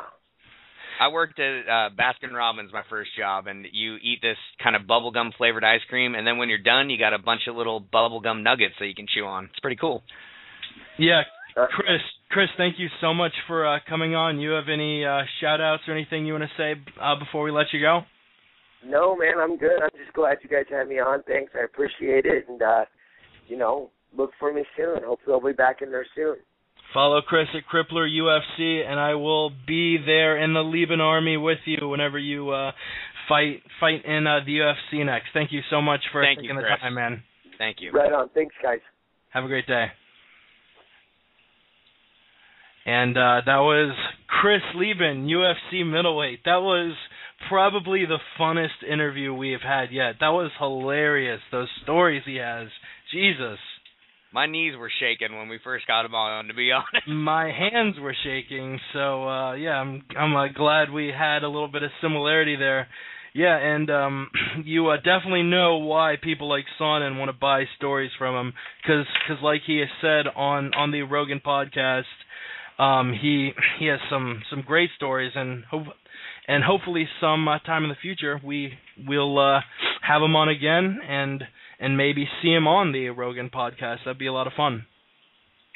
Yeah, absolutely. That would be one hell of a Rogan pod, and I would hope that they would take at least 3 hours with that guy. I don't want to see an hour and a half long pod. I want 3 hours. Yeah, that one might end up going 6. He has so many stories to tell. You want to break down UFC 149? Well, I was doing that. You were doing that. Yeah, when you got Chris on. Yeah. Yeah, that was really weird. I've never had an issue with calling any fighters before, but we had to get Chris to call us up there. We had a little bit of technical difficulty. We got it all straightened out, son. That's how we do. That's how our booty do. So, yeah, basically Brian Ebersol, James Head. Ebersol, a quick replacement, and a heavy favorite fighting for the second time in less than a month. And he's a heavy favorite against James Head. Most people are expecting that one to go to a decision. Ebersol wins, second round finish. Ooh, second round finich. Risky call. We also have Chick Congo versus Sean Jordan. Chick. It doesn't matter. Chick. It's the same thing. I'm glad you have me here to correct you, man, because if we ever had him on, oh, hello, it is me, Chick Congo. Hey, Chick. Jake here. Hi, Chick. Yeah, if I would have had to do this podcast alone, I'm probably mispronouncing every word that came out of my mouth. Yeah, well, that didn't happen. Czech Congo versus Sean Jordan. Czech Congo is the heavy favorite here. I believe that fight was originally supposed to be, I'm looking now. Yeah, it was Big Nog. Yeah, it was originally supposed to be Big Nog versus Czech Congo, and that injury Big Nog sustained against Frank Mir still healing up, still needs a little more time. Sean Jordan, kind of a last-minute replacement, kind of a heavy underdog in Las Vegas. Dana White's actually come out and said this was the craziest card in UFC history as far as how many people pulled out and needed to be replaced. I mean, we have 35 minutes, and it would probably take us the remainder of the show to go over every fight replacement that happened. But yep, Chet Congo, Sean Jordan being one of those. Another one, the co-main was supposed to be Bisping and Boach, and Bisping had to pull out of that with an injury and was replaced by Hector Lombard. Well, let's go back to Congo Jordan before we move on. I've got Jordan all day. Too explosive, too young, too fast, too strong. I just see Jordan taking it by whatever he wants. Congo is amazing, but he's been relegated to gatekeeper status, and I just see Jordan under the tutelage of Jackson and Winklejohn being able to put it on Congo, possibly a finish, but maybe not. Yeah, I think if it's a finish, it'll probably go to Chit Congo, who has actually been showing a more improved gas tank, beat Matt Mitrione by 3-round decision, and Mitrione is no slouch. A former NFL athlete, has a pretty big gas tank for being a big guy. Last fight coming to a TKO from Mark Hunt. I'm definitely interested to see Mark Hunt's next fight. I believe he was supposed to fight Stefan Struve at UFC 146, but had to pull out of that. Hasn't been announced for a fight yet.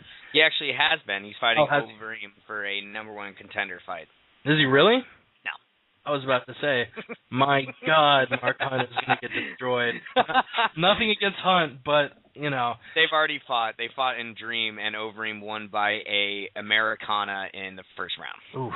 No, I haven't seen that one. I gotta brush up on my Overeem past.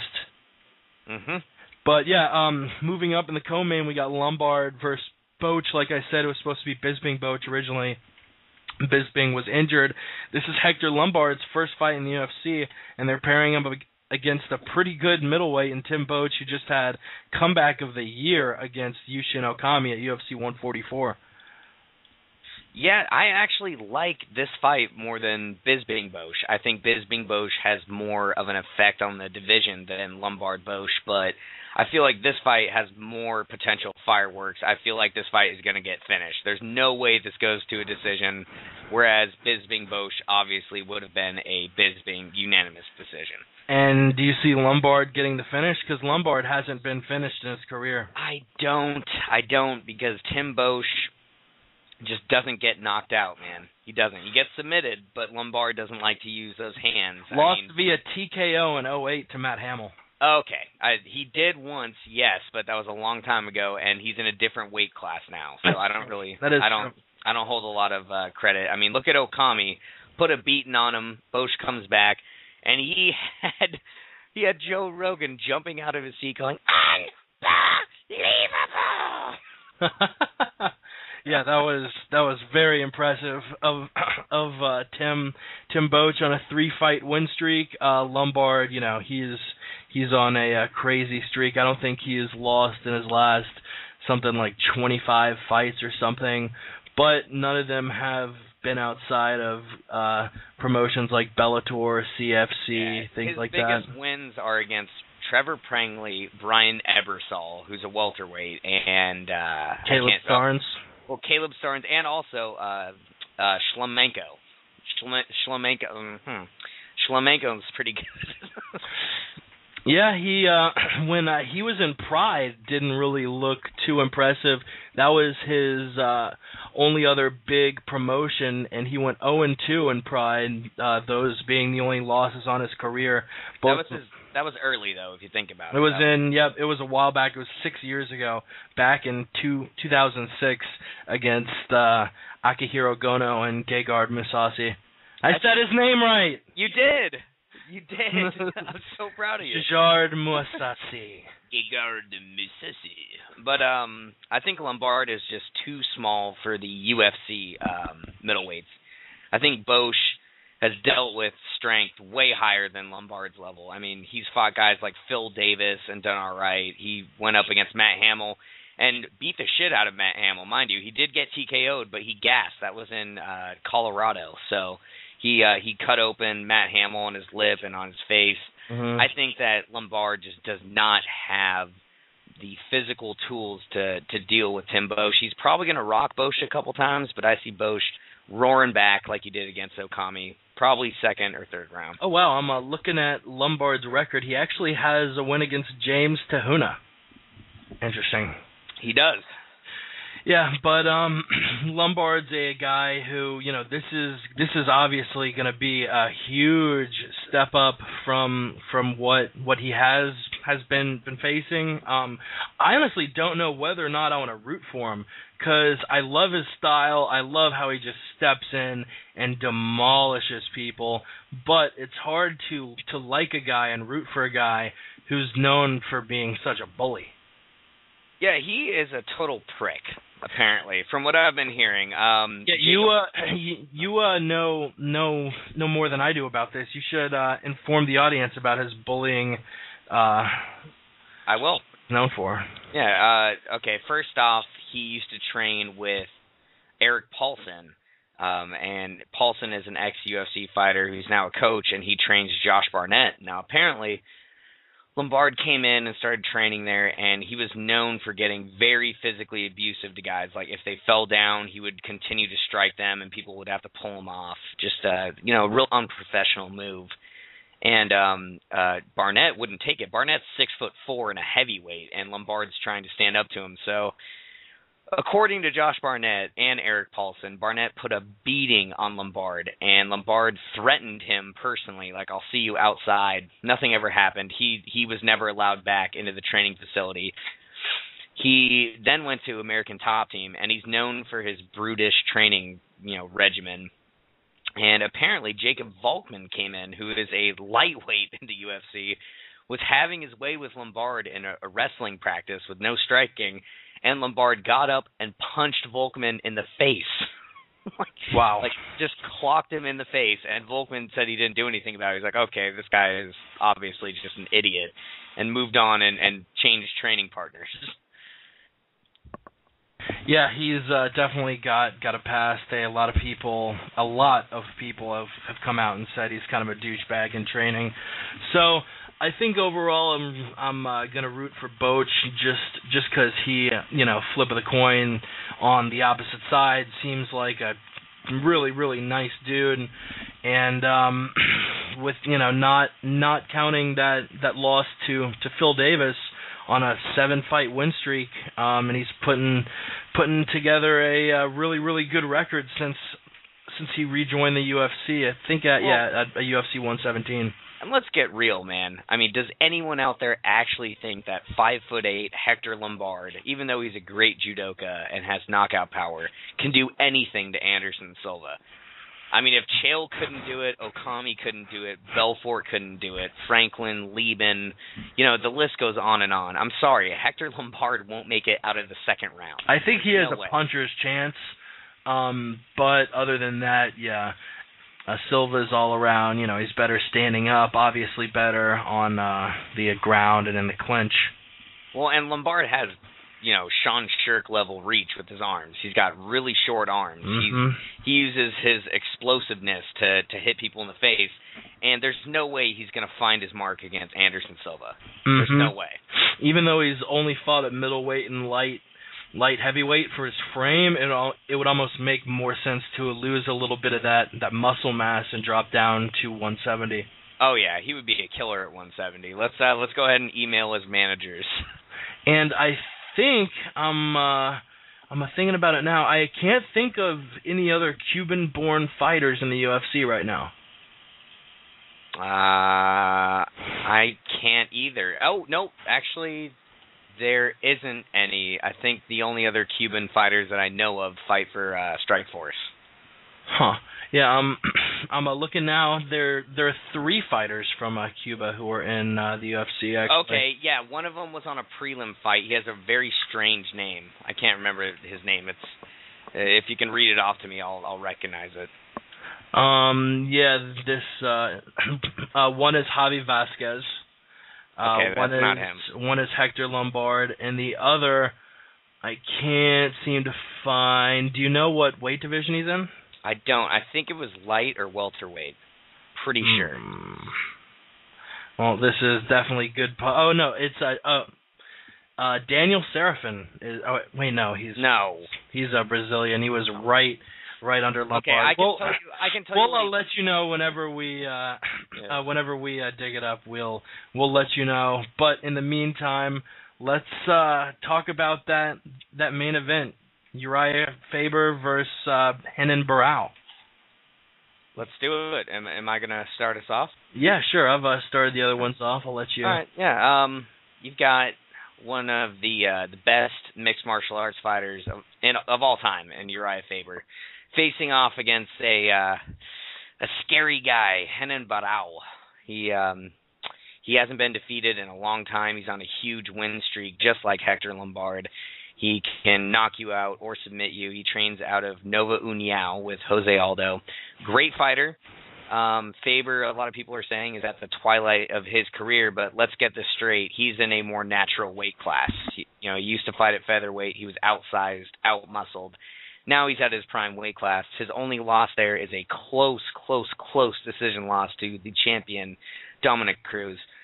Don't count Faber out, everybody. Everyone that I talk to seems to think that Renan Barão is just going to steamroll through Faber. I'm picking Faber in this one. I can't tell you how or when, but I just have a feeling that Faber is going to provide the explosive, dynamic wrestling and striking style that Renan Barão has never seen. Yeah, I'm going Faber. As far as experience goes, Faber has fought plenty of guys up to the level that Barão fights at. He fought Dominic Cruz twice. He fought Jose Aldo. He fought Mike Brown twice in the prime of his career. He's fought so many people, and other than Barão's fights in the UFC, he hasn't really fought anybody. He's fought Cole Escovedo, Brad Pickett, and Scott Jorgensen his last 3 fights. 2 of those fights went to a decision. The only one he finished was Brad Pickett. So if he couldn't finish Cole Escovedo and Scott Jorgensen, I don't really see him finishing Faber.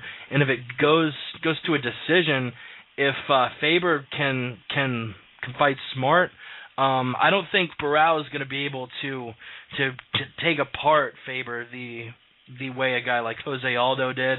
Even though Barão said that he's training with Aldo and that's his ace up his sleeve, the fact that he's trained with Aldo and Aldo knows what Faber fights like and took him apart, I think I see Faber riding out to a unanimous decision victory here.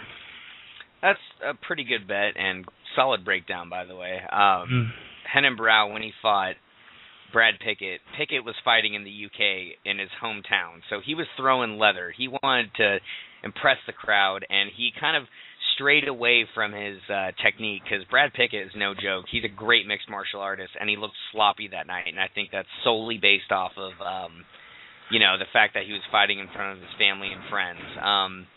I think that Uriah is something that Renan has never faced before. I think Renan Barão is amazing, great fighter, but Eddie Wineland just finished off Jorgensen with style. Renan Barão couldn't do that, and I feel that Faber just has the tools to finish Renan Barão. So I'm going to say Faber late in the fight finish.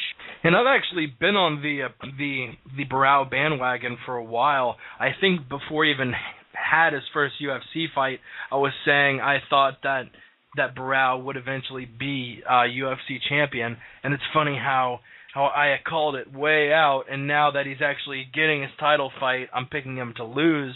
But Faber seems pretty damn determined, and I think he's finally going to get his UFC belt in this one. Yeah, good point. There is a lot on the line for Faber. I think Faber wants it more. He wants that 12 pounds of gold strapped around his waist again. I know that Renan is hungry. He's very hungry, great camp. He does have Jose Aldo in his corner, but I just feel that it's the right alignment of the stars. I feel that Faber has that hunger and that fire inside of him that he didn't have before. This this could be Faber's last title fight if he loses. He's 33 and he has fought for the bantamweight title twice in about the last year, And the UFC is never really keen on giving guys title fights if they've lost two in the same division, kind of like Rich Franklin, kind of like how Dana White hinted at with Chael Sonnen. This, could be his last chance at a belt if he loses, and Barrow's 25. He has all the time in the world to become a UFC champion. So as far as urgency goes, Faber is going to be a lot more urgent to win this fight than Barrow is, even though Barrow is coming off a crazy 27-fight winning streak. It's funny, he's got the longest win streak in the UFC. He lost his first fight, started off 0-1, now the guy's 28-1. That's crazy, man. What a great record. if he would have started his MMA career just a month later, maybe he'd be 28-0. Or maybe, the loss really kind of made him a mentally stronger fighter, and that's what drives him. Who knows? If we ever have him on, we can get Soares on the horn to translate, and we can see what's up. Absolutely. I'd love to have him on. Now, one question for you before we move on. What's that? If Uriah loses to Renan Barão and he decides to not retire and stay in the weight class, how would you like to see a Uriah Faber-Scott Jorgensen fight? I'd like to see it. I don't see it happening because Jorgensen's coming off those two losses in a row to Barão and Wineland. I would probably, Cruz is the obvious choice for who gets the next fight at 135 pounds. But as far as after that, when Cruz comes back and has a chance, I think there will be a lot of fights. You have Michael McDonald up there. You have Eddie Wineland, who we just talked to a couple weeks back. I believe, who is that? We have Rafael Assunção coming up. Just came off a good. Don't forget Yves Dubois. Yep, Yves Dubois. Lots and lots of up and coming guys with 135. But I would say, aside from Barão, Faber, and Cruz, the next person who probably deserves a title shot is Michael McDonald. American Banana Panther. Walking in Memphis, I'll be there. I was about to start singing Making Banana Pancakes. I was like, wait, that's Jack Johnson. Don't do that. No, that's not even Michael McDonald, so it'd be way off. And weird. And incredibly weird. So, there's our UFC 149 preview. Before we get into the news, you want to knock out our 10 solid seconds of sports, our segment where we recap the world of sports, because we don't want to talk about things not MMA related, and Chris doesn't know anything about sports that are not MMA related. Was there a question in there? That was like such a rant. I don't know. Did you ask me something? It turned from a question to a hypothetical question to a statement, I think. How about this? If you were asking me if I'm ready for it and looking forward to it, don't threaten me with a good time. 2012 Olympics are getting ready to start in London. Stories have already started coming in. Hope Solo accused of taking PEDs. Team Brazil almost defeats the dream team in a preliminary basketball games. Phelps being questioned for work ethic.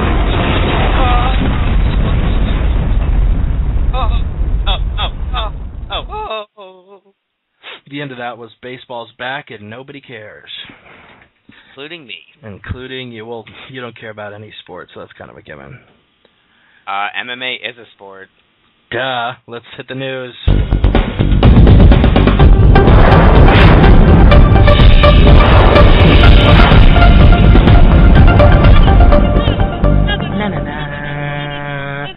We had 2 or 4 coaches overall being announced for the next couple seasons of The Ultimate Fighter. Roy Nelson and Shane Carwin announced for Tough 16.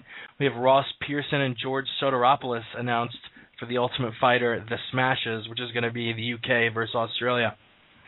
Yeah, pretty weird considering both those guys are coming off of dominating losses, and now they're tough coaches. Pearson should coach the Australia team, and Soteropoulos should coach the UK team, just to mix things up. Yeah, that'd be fantastic. The old switcheroo. Yeah, so the main thing that I'm taking away from the Carwin Nelson announcement is that they'll be fighting each other toward the end whenever the Ultimate Fighter 16 finale rolls around. I cannot wait for that fight. That's going to be a great one. Yeah, can't wait, man. Pearson Soteropoulos, he got a jiu-jitsu guy against a well-rounded bruiser of a fighter. I'm looking forward to it as well, and to see the rivalry between the Australian and the blokes from the UK. Yeah, the Tough Brazil showed us a much different culture they had, and I wonder if we'll see something familiar with Toughest Smashes. Do you know if it's going to be filmed in the UK or Australia? Who's going to have home field advantage there? I believe it is Australia. Oh, wow. I'm not mistaken. Nice. Yeah, they just filmed the first episode for that. I saw on Dana White's Twitter, so I'm definitely looking forward to catching that one. We were talking about the beef between, Silva wanting Rockhold, Weidman wanting Silva, all of this stuff, which goes back to Anderson's last opponent, Chael Sonnen, who is apparently thinking about moving up to 205 pounds, and somebody at 205 pounds who he's been talking beef with recently, Rampage Jackson. Yeah, that's crazy, man. Rampage hating on Sonnen because Sonnen talked shit about him before. Rampage is a very emotional guy, as much as he wants to, put off that image of being super confident. He's super emotional, and Sonnen got under his skin. I feel that Sonnen is really going to flounder at 205. He could outmuscle everyone at 185, but I don't see that transitioning well to the light heavyweight division. So if Rampage ever fought Sonnen, I would feel really bad for Sonnen. I mean, with Rampage's work ethic and fight ethic, it seems like he hasn't mentally been into his last few fights. Maybe Sonnen wins that. I mean, Sonnen was very, very big for his fight against Anderson Silva, so much so I think it probably took away a little bit from that fight. He weighed 217 pounds. He cut 32 pounds 24 hours before the fight. That's got to get to you. I agree. Yeah. Sonnen was a big middleweight, but he's in Franklin weight territory. 195 would be his perfect weight. 205 is a little too big because Rampage cuts down from like 230. So I think Rampage hits too hard, and I think Sonnen just doesn't have the striking acumen to hang with Rampage at 205. Personally, I think Sonnen should stay at middleweight, win his next few fights, and get a third shot at Anderson Silva, because I don't like that comparison between Sonnen and Rich Franklin a lot at all. Because just weight class, that's all. Just as far as their optimal weight class. Well, no, people are comparing Sonnen to a Franklin though, because both of them had two shots at the title with Anderson and lost both fights. But you've got to think Franklin. Those were two of Silva's most dominant performances. And Sonnen. Those were two of the toughest fights. I would say those two fights were Anderson Silva's two toughest fights in the UFC. I absolutely agree with you on that point, and the only reason I bring up the comparison is simply for the fact that their weight and their frame justifies a 195 division for themselves. Like Sonnen and Franklin, their perfect weight is 195. I mean, I think that would be optimal. That's the only reason I brought it up, not based off of their performances against Anderson Silva. If it wasn't for boxing and how diluted the championships in boxing have gotten, I would totally side with you. But I think we're at a perfect spot now. 8. 8's the amount of belts we need. Once it gets into double digits, we're going on to all new sort of weird territory. I'd also like to see a woman's 145 and 135 belt. But that's a whole nother topic to get into. Speaking of 205ers, Stephan Bonner retires, which I don't know if it was a full retirement because he said he is retiring unless somebody sets up a spectacular fight for him. So it's sort of like I'm probably retiring, but maybe not. But if he is indeed retiring, one of those guys, not a UFC Hall of Famer, but definitely had a lot to do with the history of the UFC, being in what, pretty much everyone calls the most relevant UFC fight of all time. Absolutely. I mean, what a guy. And he had a big turnaround. He finished Krzysztof Sosinski at UFC 116, defeated Igor Pokrayets by a kind of uninspiring decision at the Tough 10 finale, and then fought, who did he fight? He fought Kyle Kingsbury to a decision that was very uninspiring at UFC 139. It's very interesting to see a guy on a 3-fight win streak retiring. That's crazy, but I mean, I think he realizes that maybe he's overstated his welcome, and he has a great job as a broadcaster for the UFC. Very, very, very good at that. And he's only fought once since December 2010, so his heart's obviously not. Wait, since not when? Since December 2010, the fight against Pokrayek, his only fight was against. Oh, right, at UFC 139. Agreed, yeah. So, I mean, very inactive and uninspiring performances have forced him to realize that maybe he should pick up the mic and drop the gloves. And I think one of the things spurring him to make the decision to retire, he had been campaigning to be the next coach on The Ultimate Fighter alongside Forrest Griffin. And when they announced Carwin and Nelson would be the next coaches, he went ahead and threw his hat in and said he would be retiring. I think he probably fights again in the UFC. This is one of those faux retirements, almost use it more as a gambling chip than anything else. Almost like Brock retired just to get out of his contract and go to the WWE. Then he wanted to come back, and Dana White didn't want him. That was a whole ordeal. You never really know when it comes to retirements. I miss Brock, to be honest. I was never on the bandwagon, and I always thought that he was overrated, but that guy brings it, and he's always in exciting fights. I mean, the only uninspiring fight he was ever in was against Heath Herring, and that's simply for the fact that Heath Herring got poked in the eyeball by Dan Miragliotta, and then got his orbital bone broken by the first punch of the fight. Yeah, and we have some fight announcements, too. We already went over Koscheck Ellenberger being announced for 151. Before that, we have Gillard versus Cerrone at UFC 150. We touched on that for a second, and I think both of us see that going the same exact way. Gillard's got some really, really powerful punching, but against a guy who knows how to take him down and knows how to submit him, he's probably going to get submitted, and Donald Cerrone could do just that. Woo! What a fight, man. And let me give a shout-out to our avid listener, Ronnie Flores in Lakewood, California. We have a friendly bet going. He's going for Melvin Gillard. I'm going for Cerrone. If either of us lose, we have to drink a double shot of our own urine. I was about to say, are you all drinking pee again? Damn it. Yeah. Whoever loses this will drink a double shot of pee. So, can I up the stakes one bit? Can the double shot of pee happen on air? Absolutely. I'm not afraid of it. I'm not. Be Ronnie drinking pee. I mean, no offense to a Ronnie if he wants to call in at 646-378-1046. Yeah. We definitely invite him to. But here, if he will indeed come on the air and drink a double shot of his own urine.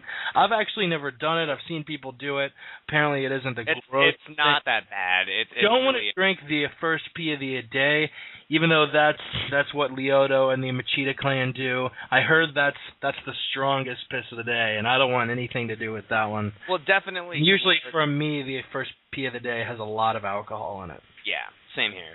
Gillard has a puncher's chance, but he's looked very uninspiring his last three fights. Cerrone has only been finished in his Zuffa career anyways, by a quick guillotine by Ben Henderson. Otherwise, he has looked absolutely spectacular. He even took a 3-round beating from Nate Diaz, which, obviously Nate Diaz is on another level, but Cerrone will probably get cracked a couple times and take it to the floor and submit Melvin Gillard in high style.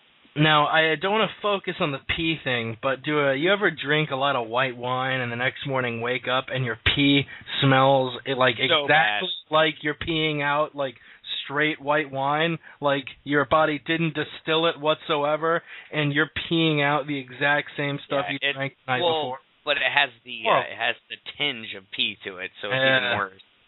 It's like a musky Chardonnay. Moving on, also Also, we have Jamie Varner versus Joe Lauzon, which was announced literally moments after we went off the air last week. Varner put in place for a injured, I forget off the top of my head who was injured. I can look at it now. Terry Edom was forced to withdraw from the fight against Joe Lauzon, so now he'll fight Jamie Varner, the Worm. I think that'll be a great fight. Varner looked amazing in his return back to the UFC. I guess it was his UFC debut because all of his previous Zuffa fights were in the WEC. Wait, no, he had the 2 fights at 62 and 68. Yeah, but that's a crazy fight, man. You can't count out Joe Lauzon. You can't. No, you can't. He has some really impressive wins recently on his record. He submitted Melvin Gillard last October. He has wins against, some pretty serious dudes. Yeah, absolutely. I'm looking forward to the fight. I'm going to take Varner just simply for the fact that he's kind of riding high off of the momentum he had in that Barboza fight. I mean, that's one of the upsets of the year, in my opinion. So I'm going to go Varner. You know what? I'm going to say Varner. Lauzon, rear naked choke, round 2. Well, okay. Make your decision. Okay, I'm actually going to agree with you. I'm going to go Lauzon by a submission. That's a safe bet. I think Varner's great and everything, but Lauzon just has that otherworldly grappling skill, so agreed. And a middleweight bout, Bisping pulled out against this weekend's fight against Tim Boetsch, but September 22nd at UFC 152 in Toronto, he'll take on Brian Stann. That's going to be a barn burner of a fight. My God. Both of them have a knockout punch, and I think it'll benefit both of them to keep the fight standing. Neither really known for being amazing on the ground. Bisping's prior weakness, his number one weakness, had been wrestling, but he really impressed me in that Chael Sonnen fight. And you have Brian Stann, who was submitted by arm triangle choke by Chael Sonnen last October.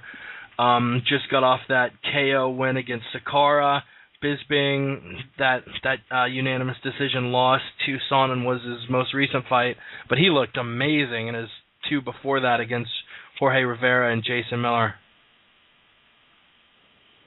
Yeah, man, it's one of those things where... He beat him the fuck up. Yeah, well, Mayhem's a scrub, but...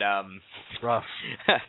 I just see Bisping pulling a Nick Diaz and putting it on Stann for 2 rounds, getting a 3rd round stoppage, or Brian Stann just swinging one of those bungalows and getting that 1st round knockout.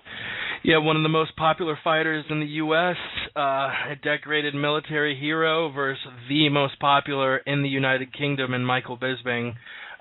They've got over on MMA Mental. It's a pretty cool thing. They have their fight rankings, and one of their rankings is the most popular fighter, and Bisping's number 1 over there because they're all big into their hometown guy. Yeah.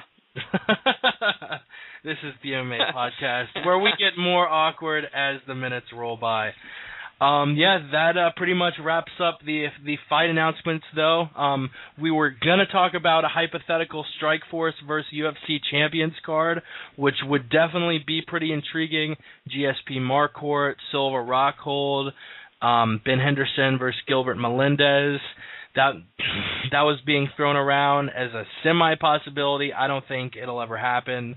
I think it's more of one of those fantasy things, but we'll definitely preview those 3 theoretical matches next week and tell you who we think out of the UFC and Strikeforce lightweight, welterweight, and middleweight champions who we think will who would win there. Hint, all the UFC champions. Hint, hint, wink, wink. Hint, hint, wink, wink. What'd you learn today, Chris? I learned that I'm not the only Chris that's afraid of spiders. Looks like Leben hates them. I learned that the Leben family is a group of some tough motherfuckers. What the hell? He had some crazy stories. His uncle shot himself in the and went to work the next day. That's insane. I'm so glad I baited him into a story. He didn't want to tell it at first, but I got him. We got him, ladies and we gone. Thank you for tuning in. Like I say every week, we really appreciate our listeners who subscribe to us, visit the website. Big thanks to Chris Leben, taking time out of a sunny Hawaiian day to come talk to our retarded asses. Definitely tweet us, the MMA Podcast, MMApodcast.com. You got anything else, Chris? We gone? We gone.